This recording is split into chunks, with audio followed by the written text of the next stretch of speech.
Hey, what's up, everybody? Welcome to this Aftershock Corner Extra. And for a change, it's just me doing the video. Typically, I have other people on with me, but no one could do this today. So this is what the Aftershock Corner Extra is for. Is that way so I can provide the content. It's probably going to be boring because I haven't done a video solo, I think, since pre-pandemic, maybe during the pandemic a little bit. So it's been a while since I've done a video by myself. So this will be interesting to see how this goes.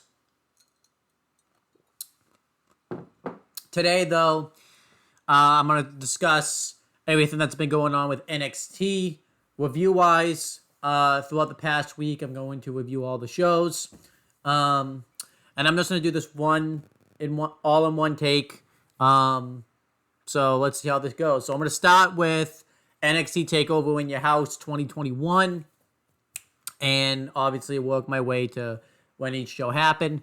So let's talk about NXT Takeover in Your House. I really enjoyed this show. I know I'm hearing a lot of people say that it was like one of the worst takeovers ever, but they still thought it was good. I really can't say whether or not I thought this was the worst takeover ever, because it's been a while since I've seen every single one. So maybe like for a retro, I can go back and review every single one again, because I think when I did those retro reviews, it was in 2017, and a lot's changed with takeovers since then. We've had a lot of that's been better and stuff since then. So yeah, let's talk about NXT Takeover in Your House though. So we really didn't watch the pre-show. When I went over to Chris Dodd's house, we were kind of watching other things. We kind of watched the pre-show later. I don't remember who the hosts and stuff were. I know Sam Roberts was one of them and other people, but like I said, we didn't watch the whole thing. So there was a bonus match with the Robert Stone brands, Jessie Kamea and what's her name? Aaliyah, with Robert Stone versus Zoe Starks and Sarai.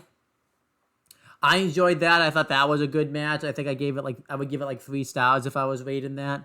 I thought it was just a really nice back and forth match.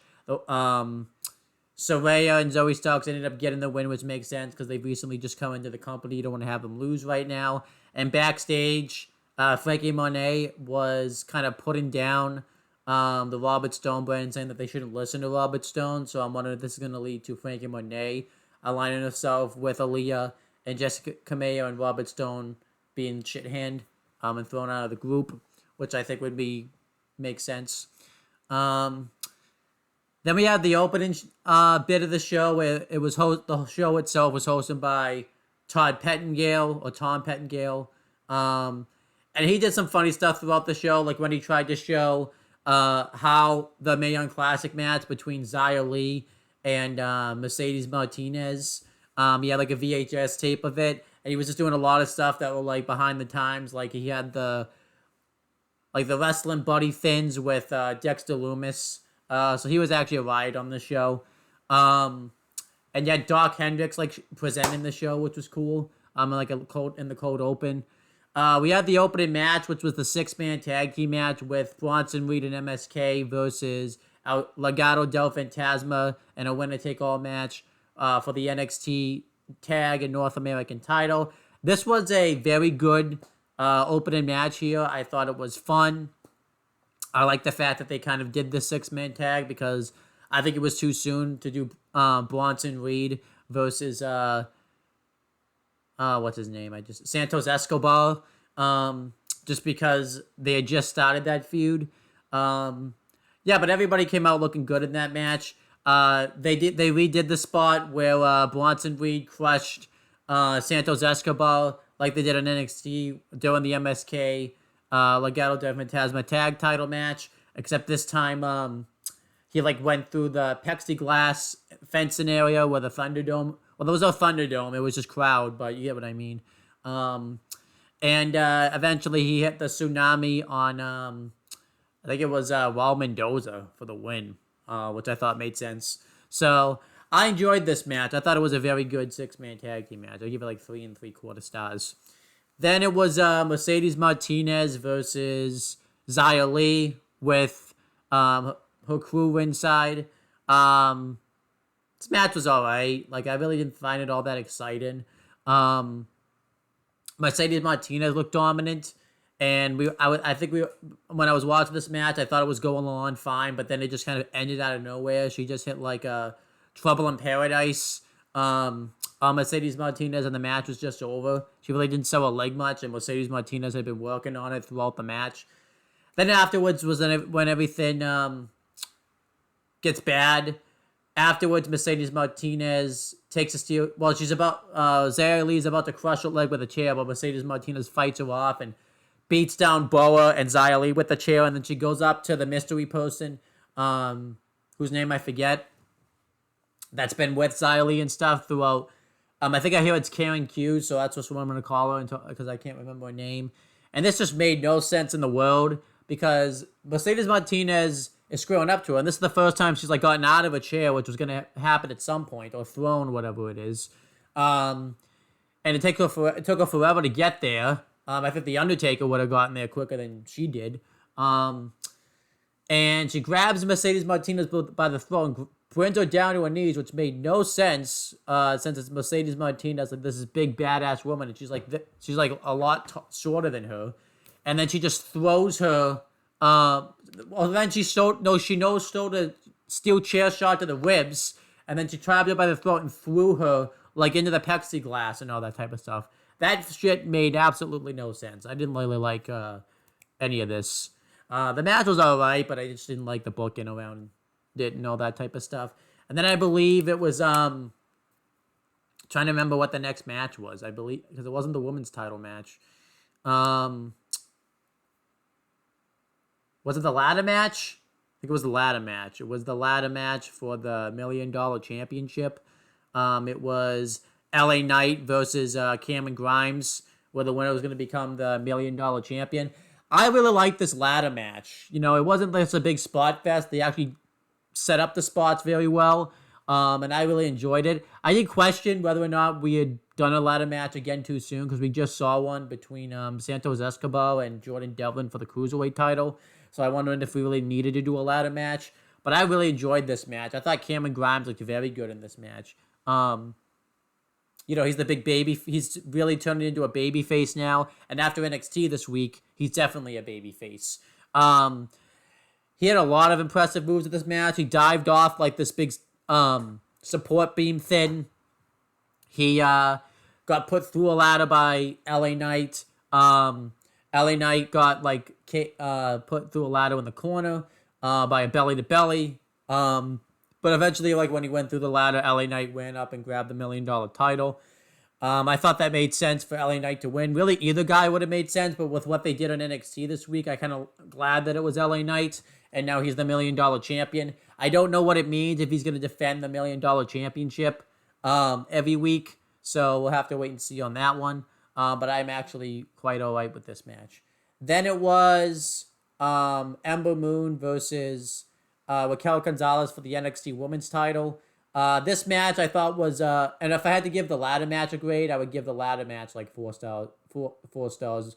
I might go 4.5 because I thought it was a great ladder match. And if you want to know what I would give Xia Li versus Mercedes Martinez, I give that like 2.5 stars. But yeah, I really liked the women's title match. I thought, you know, it was pretty much Ember Moon trying to be the underdog babyface, trying to take down Raquel Gonzalez and avenge her friend Shotzi Blackheart. Eventually, Shotzi Blackheart made an appearance after Dakota Kai continuously interfered and they brawled to the back. But eventually, Raquel Gonzalez hit the one-handed spinebuster for the win. I thought this was a very great women's title match. I give that like 4 stars. I thought it was very enjoyable. Let me make sure before I break down the main event, there was nothing else match-wise on the show. I thought like I would have remembered every match of the show, but I guess I was wrong. NXT TakeOver in your house.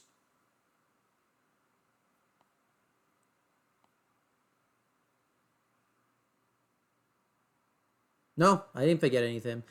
So yeah, the main event was Karrion Kross defending his NXT title against Johnny Gargano, Pete Dunne, Adam Cole, and Kyle O'Reilly. Throughout the night, William Regal continuously had to break apart walls on the show between Kyle O'Reilly and Johnny Gargano, Adam Cole and Karrion Kross, and I think Pete Dunne and somebody else. So it all led to this match, And pretty much Karrion Kross wrecked everybody in this match, so everybody had to work together to take him out. And then they kind of was like a free-for-all, and it kept happening.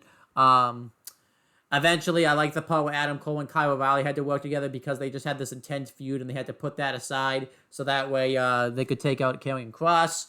Pete Dunne looked good in this match. He had a lot of very good submissions in this match. Yeah, Johnny Gargano was trying to be a sneaky little heel, trying to interfere in this match.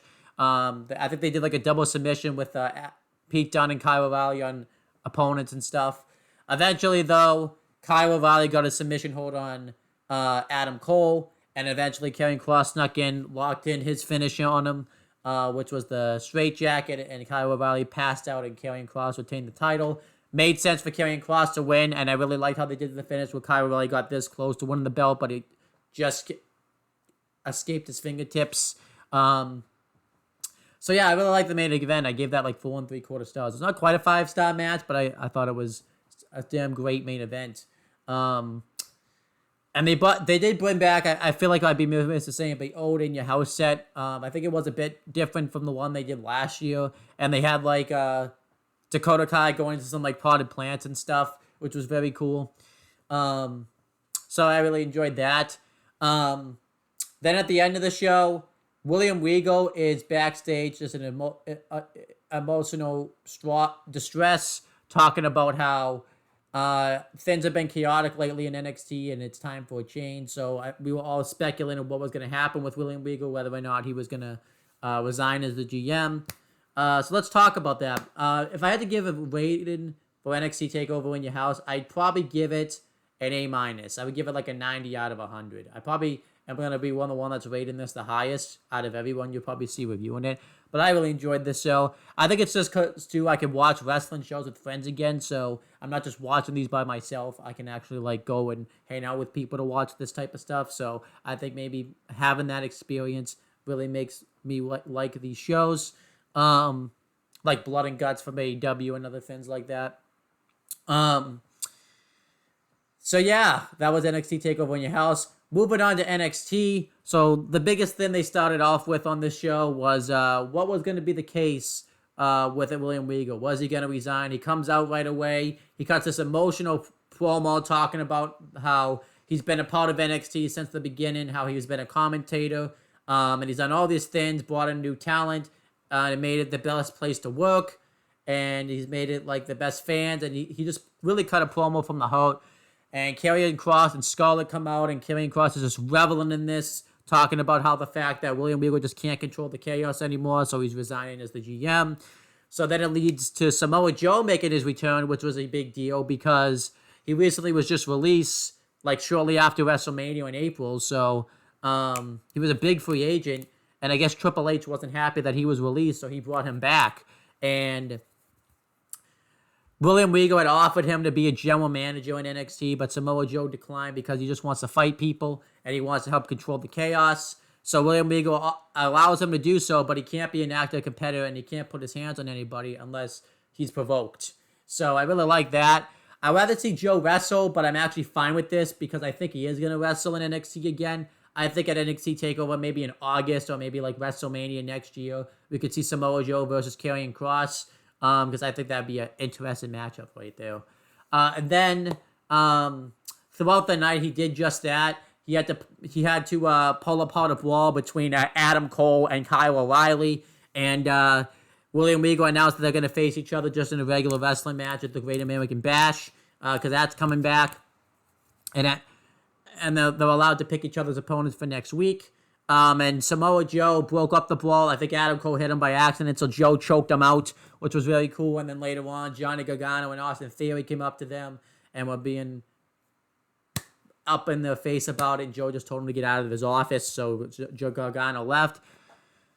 I could see Johnny Gargano, by the way, being the next guy to challenge Karrion Kross for the title, because I think they need an opponent for Karrion Kross at the Great American Bash, and really isn't a lot of options right now. You could do Pete Dunne. That would be an option, too. But I think because Karrion Kross, the beauty about it is I don't think he's really a heel. I think he's just a tweener. So I think he can really feud with anybody, and I don't think Finn Balor's coming back to NXT. He's probably going back to the main roster, which is kind of a shame, but it is what it is. So then let me go through my notes for NXT. I remember we had the Santos Escobar did an interview talking about how he's not done with Bronson Reed, and he was so obsessed with the North American title that he lost focus of what was important, and says the time's going to come when they face each other one-on-one. So I like that. Because that was one thing I really liked. I didn't talk about, like, that was the whole reason he lost his focus.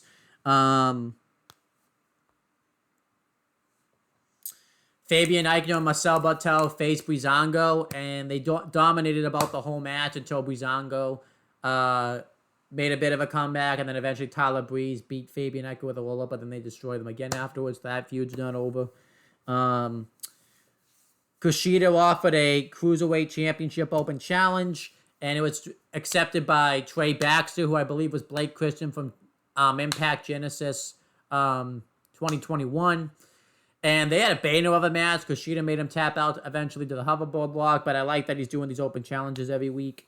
Frankie Monet got interviewed, and yeah, pretty much they teased some more dissension with the Robert Stone brand, and she talked to Aaliyah and Jessica Manson, said that they shouldn't listen to Robert Stone, but then when he popped up, she was putting him over and stuff like that. Mercedes Martinez did a promo saying that she's not done with Xia Li or anybody else. LA Knight had $1 million championship coronation, and the $1 million man really put him over. LA Knight talked about how he was a big fan of the $1 million man when he was a kid, and he was someone that he always looked up to.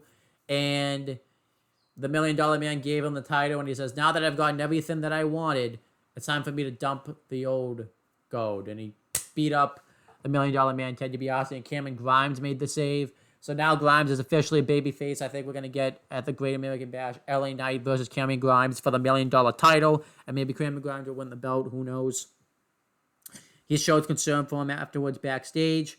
Raquel Gonzalez and Dakota Kai were backstage, and they're ready to move on and win the NXT Women's Tag Titles because Dakota Kai wants some gold. And then when they went for the match, Dakota Kai and Raquel Gonzalez nearly got into a brawl again with Ember Moon and Shotzi Blackheart, and they had a match with I forget who they had a match with, and I didn't put him in my notes. I believe it was I thought I would have put that in my notes.